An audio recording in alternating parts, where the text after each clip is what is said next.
فرش ہے۔ تب وہ شرمندہ ہوئی اور بول اٹھی، اے میرے پروردگار، ہم سورج کو پوجا کر اپنے اوپر ظلم کرتے رہے، اور اب میں نے حضرت سلیمان علیہ السلام کے ساتھ اللہ اور رب العالمین کی اطاعت قبول کر لی، لہذا بلقیس پر یہ ظاہر ہو گیا تھا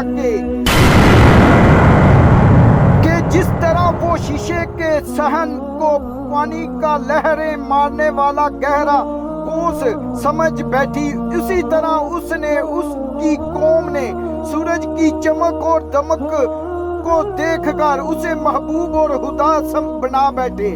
اور پیارے دوستو، اسی بات پر ملکہ بلقیس نہایت ہی شرمندہ ہوئی، اور بعد محققین نے لکھا ہے کہ اس واقعے کے بعد ملکہ سبا مسلمان ہو گئی اور حضرت سلیمان علیہ السلام کے نکاح میں آ گئی، جبکہ بعد نے لکھا ہے کہ آپ نے بلقیس کو یمن واپس بھیج دیا اور اس کے لیے وہاں 3 بڑے بڑے محل تعمیر کروائے۔